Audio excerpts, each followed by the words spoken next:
I'm looking forward to this new challenge, and I hope you guys come along for the ride. Hello everyone, and welcome back to the channel. As I'm sure you've noticed, I'm dressed rather differently than I do in some of our other videos.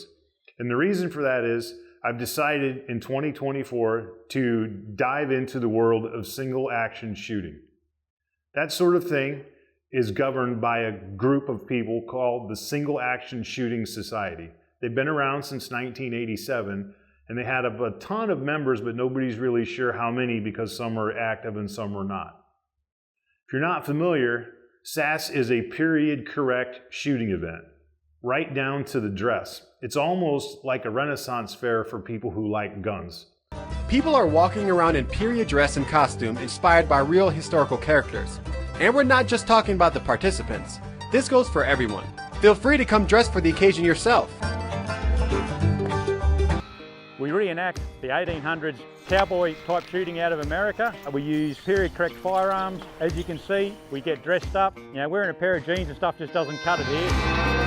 I know my way around a sewing machine. Let's see what we can do, and I've been doing it for over 10 years now. For me, it's a personality thing. Everybody likes to wear different outfits. You kind of get your own personality and create your own character.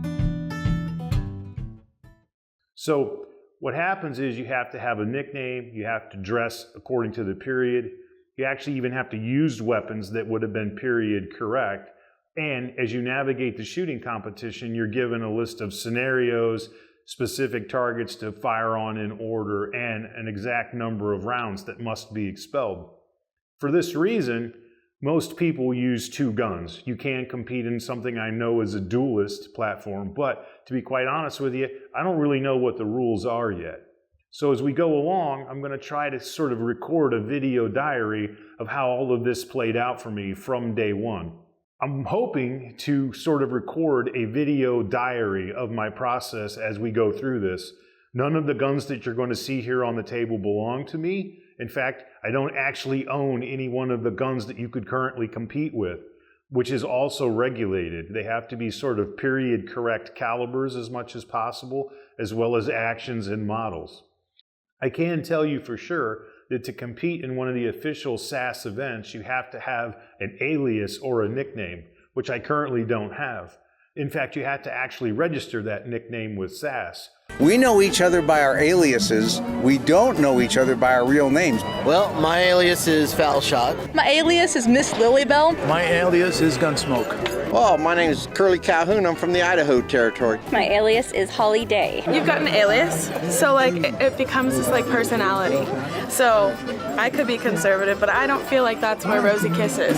Our dream is to make our aliases known and feared throughout the land. So, based on the fact that I don't have one, please be kind, always. But if you'd like to leave me some suggestions, I would certainly like to read through them. If you could give me some hints or ideas, I would certainly pick one as long as I think it's sort of suitable and I like it. So use your imagination and maybe I'll end up registering that name that you suggest. The cost is also going to be one of the things that I'm going to try to help people out with in choosing caliber, choosing weapons platforms, the specific manufacturer of guns and things of those nature.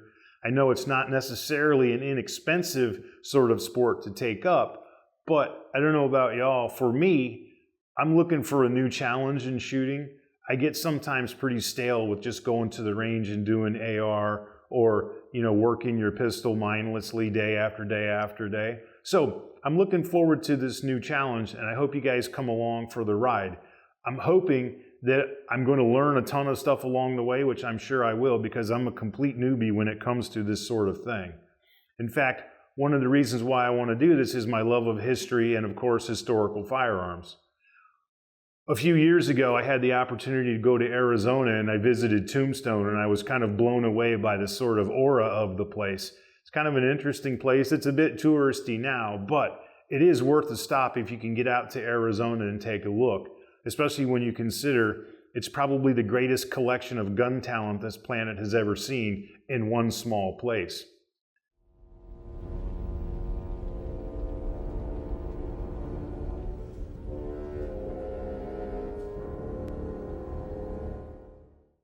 as we continue to go on with our video series, we're going to start with the history of some cowboy calibers, the major ones, obviously 45 long Colt and perhaps 4440, and we'll see where the day takes us, so to speak.